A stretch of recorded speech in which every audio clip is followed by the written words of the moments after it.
All right, I think we'll get started. I appreciate everybody taking time today. It looks like we have a few attendees and ready to listen.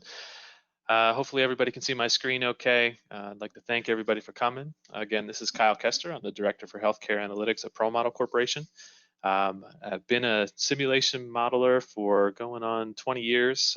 One of my first roles out of college was to build discrete event simulation using ProModel applications. Long-term customer and happy to be with ProModel for nearly 10 years. I'll also be presenting today with Dan Hickman. I'll let Dan do a quick introduction. Hey guys, this is Dan Hickman, CTO of ProModel Corporation, industrial engineer by trade, one of the primary architects on FutureFlow, and excited to be with you for the next hour and kind of showcase what FutureFlow is able to do. Thanks, Kyle. Thanks, Dan. Just a few administrative things to get out of the way. We're going to be doing this webinar. This is the first in hopefully a series of webinars we're going to do around FutureFlow. So we do appreciate everyone taking time out. Please give some feedback.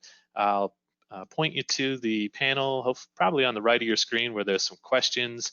If you have any questions at any time, please feel free to ask the questions.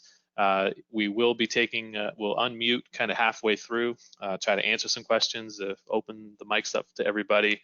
And then also there's a few polls. We might try to stop and take a few poll questions to see where everybody stands with some of their predictive analytic capabilities.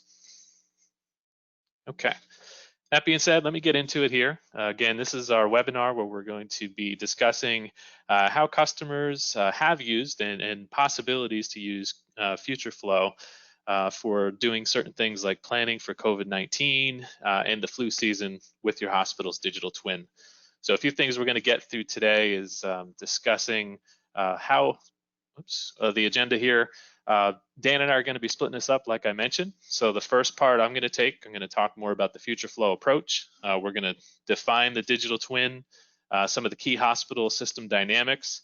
We're also going to talk about the what if scenario analysis and some of the inputs that you could put in there, maybe some of the reports and insights that you can glean from those reports. At that point, we'll do a quick poll and open the mics up, and then I'll turn it over to Dan. He has some of the scenarios prepared around COVID-19 flu season to be able to show how we could affect some of the changes with the seasonal mixes of summer versus flu, adjust some of the daily admits and trends, and also look at things like length of stay and the patient flow dynamics. So the first thing we want to get out of the way is just defining the digital twin. If it's a new concept for everybody, what we're really trying to do with this is take your physical hospital, put it into a virtual environment where we could then adjust and impact just about anything within the four walls of your hospital. So really this section is intended for anyone in a hospital who would benefit, whether it's a patient placement nurse or the COO or the CEO. You can get a whole bunch of operational decisions out of this, the day-to-day, the near term, +4, +8, +12 hours from now, all the way to some of the more strategic analysis. So the digital twin, we're explaining this because when you create this type of model, you'll have the confidence that FutureFlow can generate predictions that you could trust. And it's also, our approach is really what makes us different. I have on here that we model every patient, and just as important as the patient is inside your hospitals, it's important for our model as well. The patient is modeled as they would be flowing through the hospital, and then we roll that up into the units and beyond so that we can understand the system dynamics as well. And I'll get into that in a moment. Just a couple slides here, and then I'll actually get into the tool, but very important to understand just from a modeling aspect and really different ways that customers and hospitals can approach the different prediction capabilities. Really plays to the strengths of what ProModel is as a company and what we were able to do. But as you increase the variability, the randomness in any type of process, and for a hospital, it might be patient arrival patterns, length of stay, discharge patterns, you can do a lot within Excel. And then if you start to explore into the world of Monte Carlo simulations, you can answer a lot of questions as well. when you start to include interdependencies, shared resources such as nurses, EVS, doctors, again, if you were isolating just on those resources, some of the more linear programming models or mathematical models could be sufficient. But really, the combination of the variability with the interdependencies, and you get to that increasing complexity, is really where products that like ProModel has in discrete event simulation, and particularly our FutureFlow product, greatly succeed. Just superior to some of the mathematical models and algorithms that may be more traditional in this space. So I mentioned my background. I spent 9 years here at ProModel, and the first 7 I was actually building simulation models. So if you're thinking of a digital twin, this would be one of our approaches. We would go into a hospital. It's almost like you're tearing the roof off of all these floors, and you could peer into each of the different rooms and the units and understand how patients are going to flow. As a consultant, I've helped build many of these models where we define the hospital, we define the system dynamics, we connect to typically a static data source, and we try to understand how patients and how the system is going to operate and react to some of the changes we're about to make. It's understanding that a model like this is under the hood is one of the key concepts we want to get across. And as we continue to define our digital twin, it's knowing that we have all these different floors and rooms and admit sources that we simplified to this graphic here. We're looking at inpatient, but you could see that there's many ways patients come into the hospital. And they come in through different emergency departments. They can come in through different operating rooms. We can have patients transferred in from other campuses, hospitals, ministries, and then we can have patients discharged. But within the 4 walls, we have all the different units that we can name. We can give the number of beds, and we'll get more into some of the key system dynamics in a moment. So let me jump into the presentation here. And I want to at least start by showing FutureFlow. So the first thing you'll notice is it's a web-based platform. This is one of our demo models on a demo server here, but we've adjusted the data to be as realistic as we can for the purposes of our demonstration today.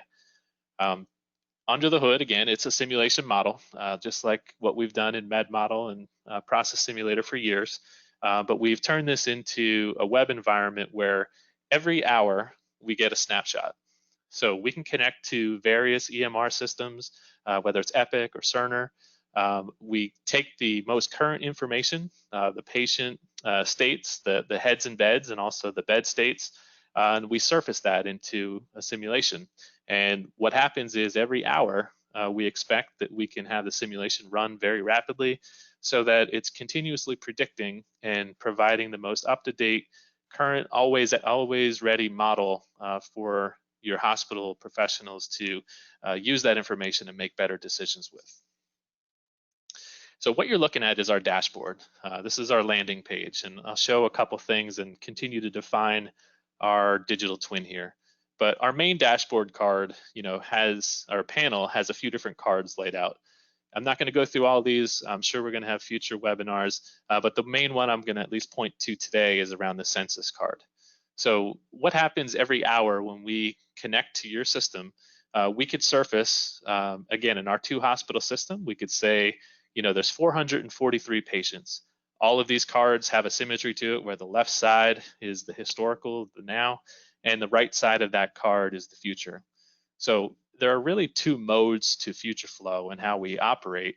One of them is more of the tactical kind of operational mode, where over the next 4, 8, 12, 24, 36 hours, we could run these models and get predictions based on the census and be able to look into the individual rooms and understand where the best place to place patients would be.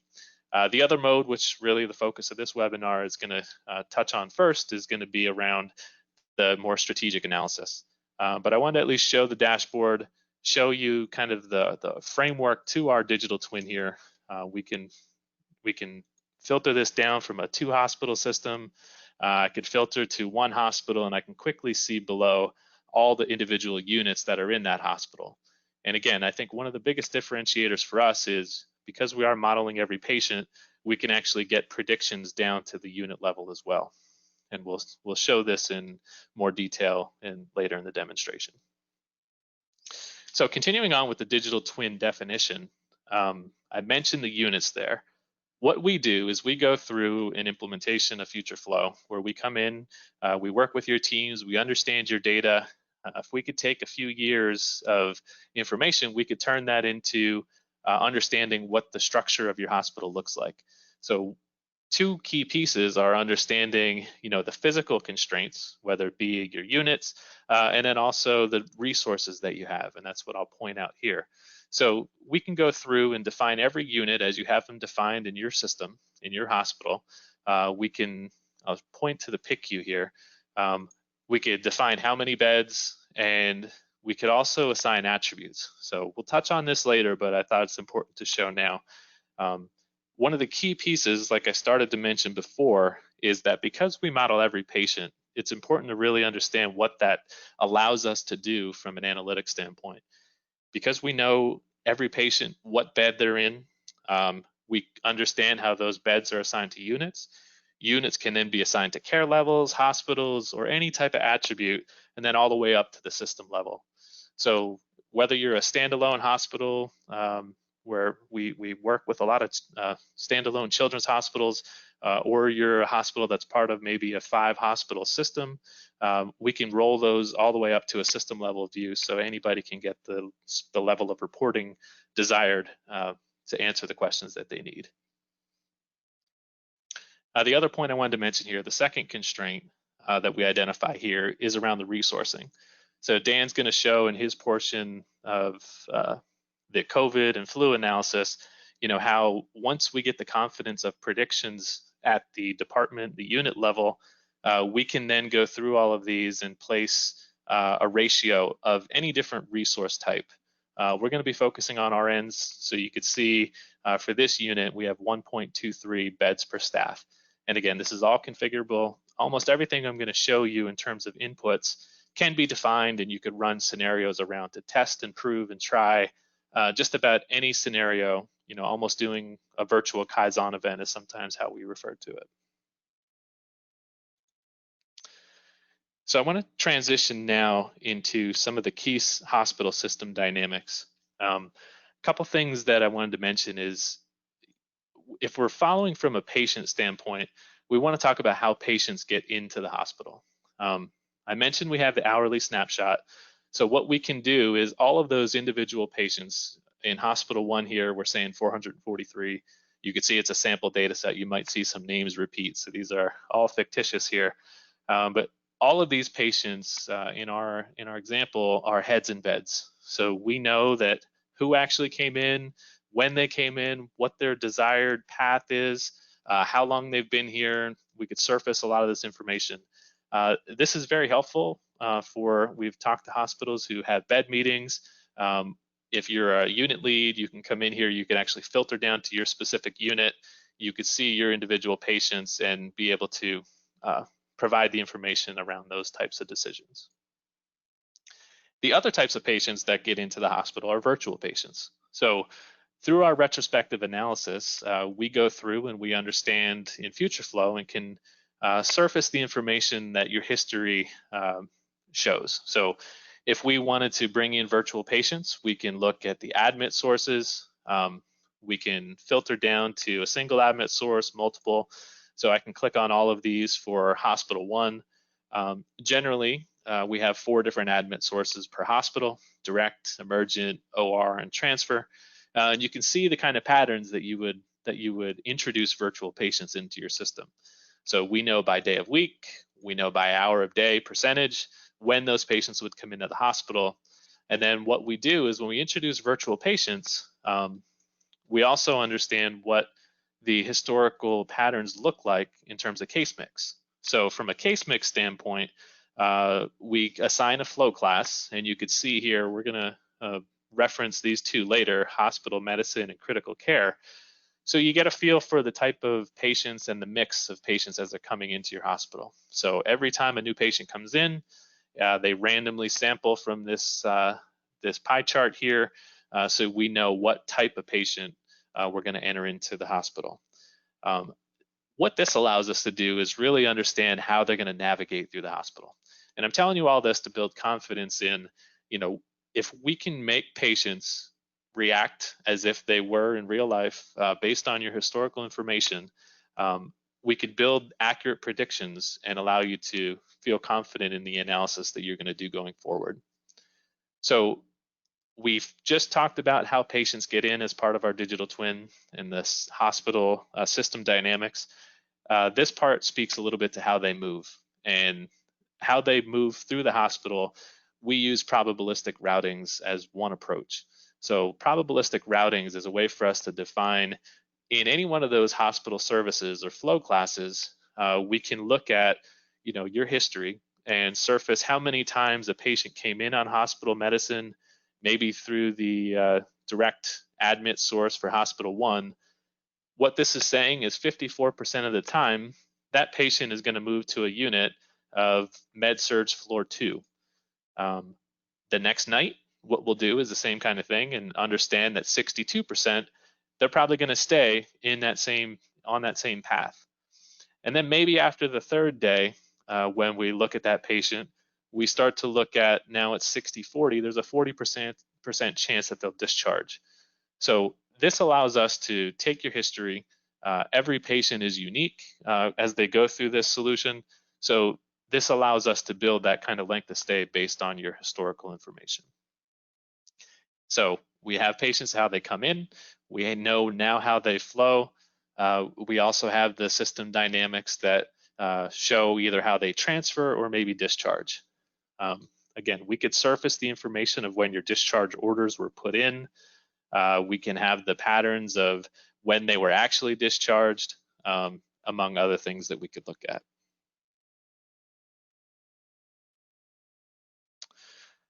So I'm going to go back to the presentation here for a moment. Dan, anything that I missed? Anything to add? No, Kyle, I think that was good. Okay. So before I get into that, I came back to one piece. So once we know all the patients and how they flow through the hospital, now we can actually have our predictions. And as I mentioned on the very first dashboard here, we predict at the hourly level. And again, building confidence towards our predictions, we know that every hour when we get data into our system, we know that if we predicted 4 hours out, 4 hours from now, we're going to get a snapshot of what your census actually was, and all the way down to the unit level as well. So that allows us to be completely transparent in how good our predictions are as part of our, when we stand this tool up. FutureFlow has this type of report.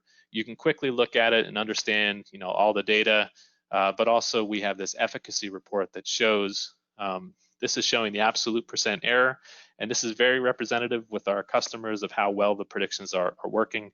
What we're showing here, I'm just showing the 3 plus 4, 8, and 12 hours. This is telling me that 50% of the predictions that we have from the plus 4 hour standpoint are within 1%, very tight. If you go all the way out here to the right, we're saying nearly all of our predictions are within, under 2%. I could turn these into absolute error, so they're actual patients, and you could see nearly a 500 bed system, or if that represents your hospital, we could be within a very tight range, within 4 patients. And, again, we could look at this either at the entire system, we can go down to the hospital level, or even go deeper into individual units as well. So I wanted to pause there, and if we can, I wanted to quickly take a poll. Pull this back over. And if you can, if you're in front of your computer watching this, I just want to quickly start 2 quick poll questions. First one being, do you use any type of hospital census prediction? Hopefully on your screen you see that pop up. Give it a moment. Looks like nearly 2/3 of you have voted, 3/4 have voted. Give it another few seconds. Do 30 seconds on each one of these poll questions here. I'll close it out right now, and hopefully you'll see the response. Dan, are you seeing it? Steve? Yep, I see 70% said yes, 30% said no. Okay. For the total hospital census. Yes. So that's great. I appreciate the feedback on that. Let me see if we can do a second poll question here. Hide that one. Oops. So the second question we wanted to ask was, do you use any type of census predictor for individual department levels? So I'm going to launch this one. We'll take another quick 30 seconds.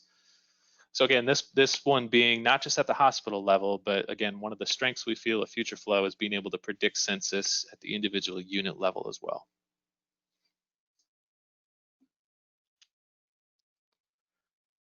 About half have voted. Give it another 15 seconds or so.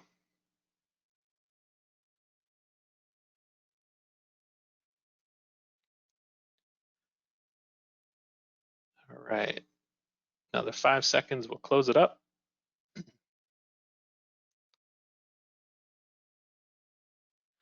So close this one, and I'm gonna share. So if you're seeing this, 75% of you have voted that no, you are not using the census predictions at the unit level. And again, we do feel that this was a big gap when we've talked to early customers, and we do feel it is a major strength of our tools and our capabilities. Just earlier today, we were on a call with a customer, and we're looking at renovating one of their units, and they were asking how can they move patients around, and we're looking at that, 200 plus days out, and being able to show what their census would look like historically, and plays very well into what Dan is going to show later as well. So thank you everybody for the poll questions. I'm going to get back to the presentation here.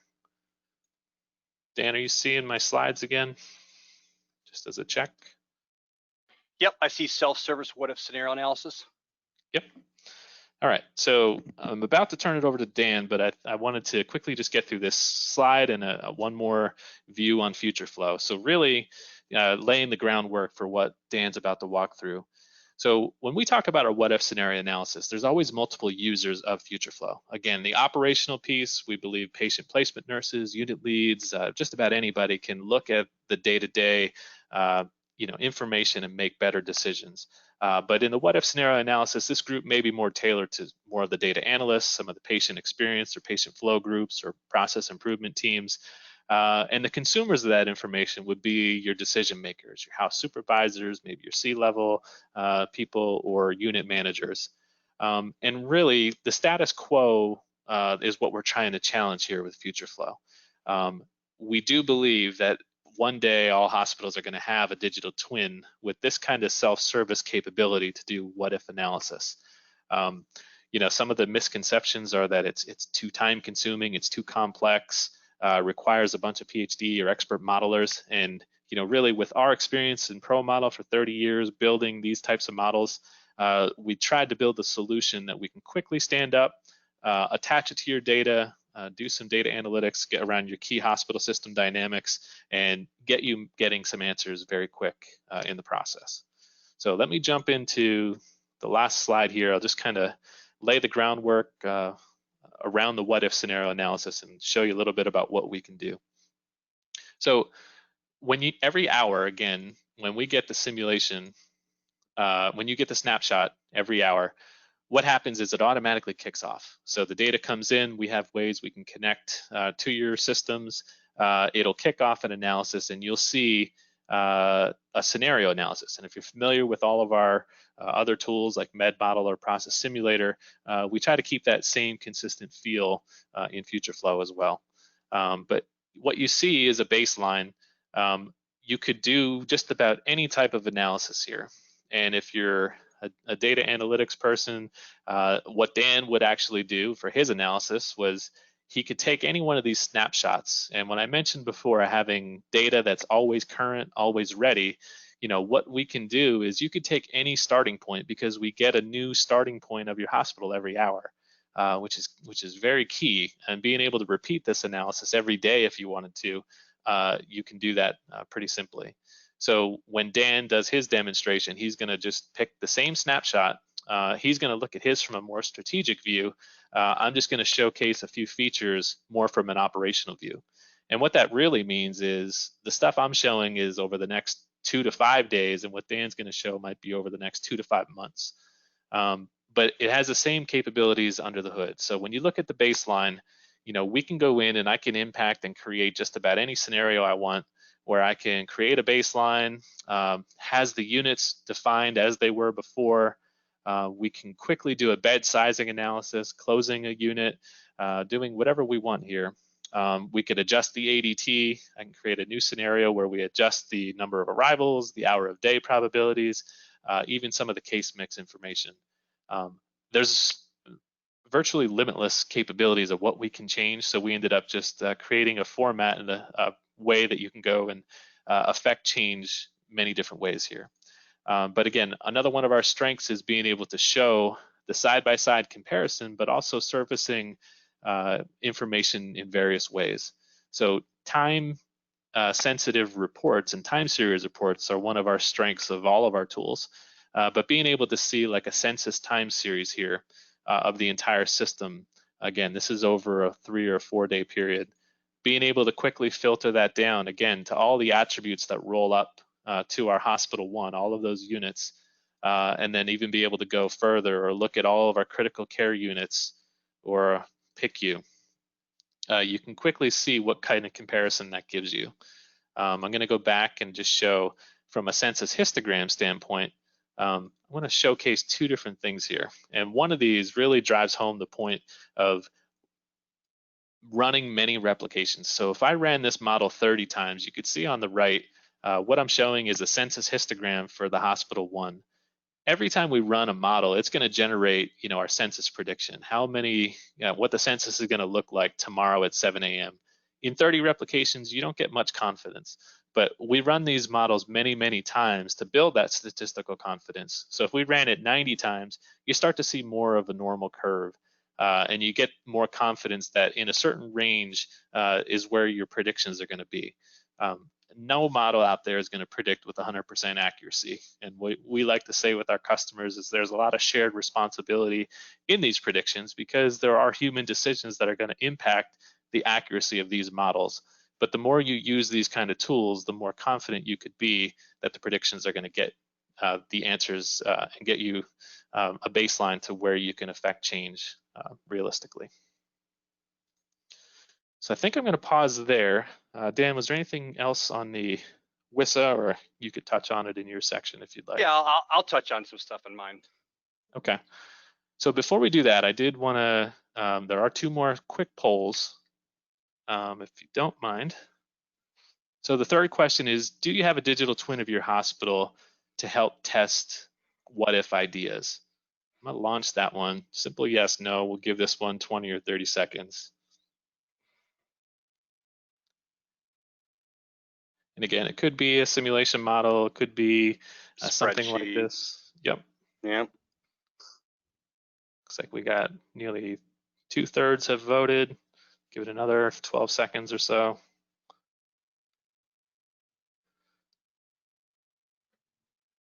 Another 5 seconds. All right. So interestingly, yeah, there's, I'll share this. Hopefully you could see that. About 57% said yes. So, it's great. We're all here for the same purpose. We want better patient care, better, patient outcomes. So happy to hear that, half of you have it. The other half, we'd be happy to work with you. So everybody we'd be happy to work with. I think everybody can benefit from this tool. So I'm going to hide that one. Then the last one is more of a multiple choice question here. What are your biggest concerns for the upcoming flu season? This transitions into Dan's part of the presentation. So I think you can select one. Hopefully you're seeing that. Is it capacity issues? Is it not enough patients? Insufficient staff? Access to PPE?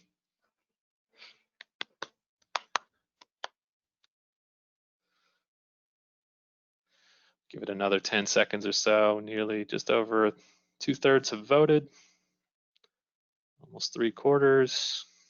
Maybe another 10 or 15 seconds. Get your votes in.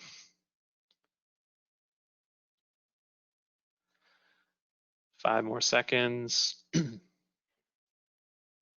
And we'll close it there. So thank you, everybody. I'll share this.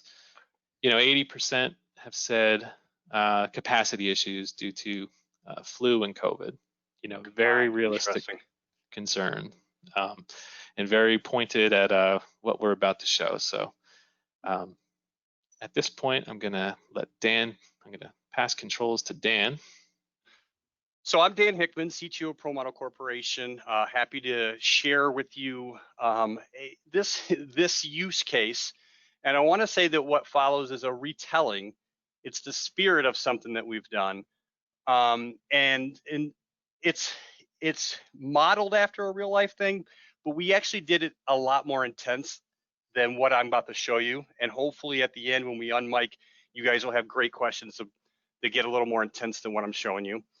By the end of it, if I was successful, then I think that I want you to be convinced that having a digital twin that's already been validated, that's already fed directly to your data system, is valuable to have all the time, because you never know when something urgent's going to hit and you need a quick decision. You don't have the time to go and build the model and extract the data and all that stuff. So just having it ready is very valuable. I want to show you just some of the scenario capability that we have. We're always listening to our customers and trying to think of additional things that we could be doing, the levers that you can manipulate. And then we want you to understand that this is not a replacement for those intuition and that institutional knowledge that you have. We're just trying to complement it. We're just trying to give you another data point to say, oh, I thought that this would happen. Maybe something, maybe the simulation doesn't prove it. Maybe it validates your idea.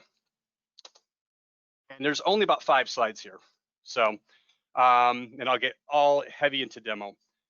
So planning for COVID flu, I'll set the stage by saying that we wanted to use FutureFlow to predict future census down to the department level and staffing against 3 possible future looks at the hospital. Because when COVID was hitting, we didn't have a lot of information. So the best we could do is kind of go high, medium, low. That high, medium, low, it was a mix of the patient flow team that we were working with, but also historical data. So it's like, what did 2019 look like? What did the last 6 weeks look like? And where are we trending right now? And we could make high, medium, and low of that. It could have been 5 versions of it. It could have been 10. But just for this webinar, I'm going to keep it simple at just 3. And just to kind of give you a sense, like art of the possible, think about high, medium, low. Even if COVID wasn't around, you might want to say, what if next year looks like 2017 or 18 or 19? Or what if it looks like a blended average? These are the types of flu season-based questions that we're used to dealing with. And so it's a little, yes, COVID's a big part of this, but it's not necessarily, there's a more general purpose use case here. Also think about high could be whether we do virtual or in-person school, and low might be the virtual and high might be, there's some things that you can tie that to. So the data, Kyle's shown a little bit of it, but I wanted to break it down a little more. We are dealing with a system of 2 hospitals, 4 admission sources per hospital, ED, OR, transfer, and directed each, 480 total beds. Hospital 1's the bigger of the 2. 16 care levels. Kyle didn't get into it, but care levels are that decisions that it's our way of capturing the decision-making process of a patient comes in and needs this level of care. What units would provide that level of care? All the business rules in there. There's 16 of them in this demo data set. And then 34 service flow classes. And that's just our way of cohorting all the patients. And what we do is we look for historical patterns that have similar flow and length of stay. And just for this webinar, we're going to say that we did 34 of those. Okay, and gives you the, Kyle did a good demo on the probabilistic routing tree. So the requirements for the analysis was repeatability was a big deal because every day new insights were coming in. It was, you know, it's, all right, so you wanted repeatability, right? So as new data came in, we might want to run it again tomorrow and run it again the next day, run it again the next day. So we wanted this to be very repeatable. I think it's important to understand that COVID is just is greater. Its impact on a hospital is greater than just folks getting COVID. You know, when COVID hit, the elective surgeries went way down. People didn't were scared to go to the ED, so ED arrivals went down. And you know, people are wearing masks, so quantity of flu might be going down. So there's a bigger impact to COVID than just folks getting it. So what we wanted the ability to do in our scenarios is easily test different versions of service mix and those daily admits. One key thing about a strategic scenario, Kyle showed that earlier where he was more focused on operational, but this we're showing strategic. If you're running for 290 days, which is what I'm about to show you, there are the hospital system dynamics will change within that 290 days. I call it the big three. Three of them are pretty big, and one of them is case mix. That's the types of patients that are coming in. So we needed the ability to activate different case mixes over time, and the ability also to say that the quantity of admits will change. And then we needed to predict down to the department unit level, because one of the key insights was what will our staffing requirements need? And staffing is more accurately generated from department level census. And then give me something easy where I can just compare and contrast scenarios. Before we get into the demo, I want to say there's 3 scenarios where we have 2 varieties of them. So a total of 6, a high, medium, and low. What I'm trying to show you here so that it doesn't get too confusing when we get inside the application is yes, there's lots of different things. What are the key changes? From the medium perspective, basically we were testing through December through March, give them a different case mix, and then have a baseline assumption for what daily arrivals are, primarily focused on ED. Whereas on the high side, we're going to bump that up a little bit. On the low, we're going to lower that down a little bit. All right. Here's a graphical view of what this looks like over time. This is 290 days. So you can see in the upper left here where my mouse is moving, that's the summer months. That has a certain case mix. Then we're going to shift over to a concept that we learned from our customer called the shoulder, which is it's starting to morph a little bit. And then we get into the it's morphing away into the respiratory season. Then that's a little bit of a different look to it. And then finally we'll hit flu, which in this case we're going to be as December through end of March. And we have 3, we're going to try high, medium, or low. The biggest difference between these is the quantity of critical care patients and hospital medicine. All right, so let me bump out of that. Okay, so I'm back inside FutureFlow. I'm in the WISA, which is what Kyle started out with, the what if scenario analysis. Here are my 6 different scenarios. I already created them. And I want to take you through a 290-day simulation, compare and contrast scenarios. So the first thing, census is one of our sweet spots. We're in the census time series. I'm going to start with the entire system, and I've only selected the low scenario and the high. As I talk, I'm going to be, switching some of these up so we can show kind of the difference. If you look at the whole system here, the orange is the high and the purple is the low. I'll add medium into it, and that kind of sandwiches itself right in the middle. So the only thing we really changed, we slightly changed the admission quantities, but the biggest impact really is that case mix being activated over time, a little more high hospital medicine and a little more critical care. They have a certain flow to them that is different than other types. Their length of stay is different. And so, that kind of plays out with a higher census because they're staying around longer, higher demand place in the hospital. What I'm going to do now is I'm just going to look at hospital 1. So we're starting to drill down. Looks very similar. Hospital 1 dominates most of the beds in the system. I'm going to go to cardiac care, and I'm going to take off medium, just so I'm going to focus on just 2 scenarios right now. So when I look at this, it's like the low looks pretty good. This is the capacity line of how many different cardiac care type units that we would have. I'll look at critical care. So overall, you can see us sort of ramping up that census, and in the December timeframe, the high really starts hitting high, and we actually bump up against that capacity line there. Just to clarify, Dan, Yep. beds, it's beds, not units. So the capacity line there is about 190. That's beds. Correct. Thank you. Sorry if I misspoke. Definitely Nope, beds. no worries. And then I'm just going to drill down for sake of time. And what are we sitting at? 347.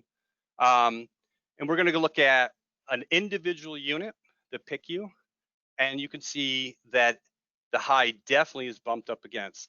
So now what I want to do is just kind of show you, there's a common methodology that we will recommend in the WISA, is whenever you do a scenario, run in one constrained and run the other one unconstrained.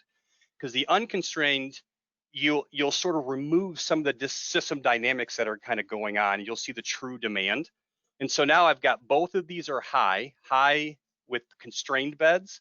We're basically saying, hey, simulation, when you run, do not, make people wait for beds, make them wait for the beds they need also, because not all beds are created equal in terms of care level needs. Unlimited says, hey, if they ask for it, you give it to it. And so here you can see how much it spikes, right?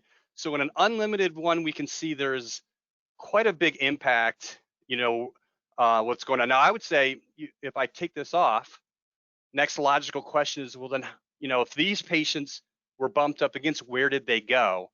And that's another concept in the tool that you can plot what the preferred is. So we didn't get into it much in the digital twin, but when you define your care levels, we'll say these are the units that can provide that care level. These 2 are preferred, these units are preferred, but these 7 are non-preferred. They're like overflow. So when times get busy and the 2 preferred units are filled, then patients will go to the non-preferred area. And we can plot that over time. So one of the objectives might be to maximize your preferred placement. Might be impossible, but to make it 100%, but you're always trying to minimize, the number of the percent in a non-preferred bed. So you can see here in the high, the brownish is preferred and the orange is the total. So the gap between these two is how many patients are in a non-preferred bed. These are patients inside here in a non-preferred area. Keep going. So census is a big deal. So I've already showed you one of the requirements was to predict down to the unit level. The other requirement is make it repeatable. So you can schedule these scenarios to be ran every single day, every once a week. You can kind of configure it to repeat itself based upon the latest information. You can also break the census down. There's different ways you can do a stack by. I'm quickly just going to show you here. This is census stacked by flow class, which is service. So you can see this gets right to the heart of what Kyle was talking about. We actually do model the patients. They have attributes just like real life, and you can see them coming in over time. And I know I am running late on time. Kyle, I'm going to go a little faster, buddy, if you don't mind. So the other thing we can look at is arrivals. A big decision-making chart. Some of these charts are more diagnostic in nature, and some of them are like what you'd actually use to make a decision. Holds is one of those big decision-making metrics, because we can say, all right, I can compare high versus low in terms of quantity of holds, which defined here is how long did they have to wait for their first bed. The green is the low demand, is the low scenario, and the red is the high. So you can see quite a big difference. I can drill down to each individual admission source. So here's direct hospital. Low's not seeing much of a problem. Direct hospital 2, Here's your ED for hospital 1, big difference between high versus low. So these are, so basically there's a, with the high, you get a long, long boarding times to get into hospital. Hospitals are always trying to minimize that. And then the final one, for sake of time, I'm skipping a lot of reports, the staffing requirements. So basically, since we can track census, the quantity of patients that are in any unit at any given time over the 290-day simulation, and we know the relationship between beds and that unit and some staff, we can translate that into census-based staffing requirements. So here I'm comparing my, if real life translates into a high COVID flu season versus a low, what's the difference in my staffing needs, right? And for nurses, you can select different ones. I'll keep it just on nurses today. So you can see here, there's a pretty big gap there. So final thing. Go Well, ahead, I'll just Kyle. add to that. Yeah, just, there's obviously a lot of capabilities here. And like even on the staffing, we're working with a customer right now that, we are running this exact analysis into next year. And, FutureFlow isn't going to give you every exact answer on how to solve the staffing question. But if we can tell you the requirement, what you Yep. can do is then have your teams work with, how do you accomplish that gap in staffing? Is it with overtime? Is it with travelers? Is it with, what other configurations and options that you can pick and choose? So, we can point to where, from a resource you might be short. Maybe for another webinar, we do have a PPE consumption capability as well. Again, layering on top of understanding that we can generate predictions, census-based predictions to the unit level. Anything we could relate to that, whether it's a resource, whether it's PPE consumption. I think it was a very hot topic for early on and could be again in the fall. So we do have that kind of capability as well to leverage our predictions at this level. So it's 3:50. We have 7 minutes. I'm going to wrap this up because I definitely want to unmute and see if there's any feedback. But I would say, what would be the next step? So part of this is high, medium, low. You're tracking. You think about every day new information comes in. New information means more history to bank on. You can see where you're trending. Let's say you're trending towards the medium. You then can use FutureFlow to go in and say, all right, my PICU hospital 1's a little, it's got too long of holding times. And now maybe another webinar we should do. How do I solve that problem? How do I identify, like, what if care level XYZ overflowed to unit? You can start changing some of the business rules up and, in the sizing of beds, reshuffling of beds, and see if you can try to make the operations look a little better. So, and kind of similar to that note, I'll just end it on this one as well. I think, obviously everybody created some type of isolation unit during this time.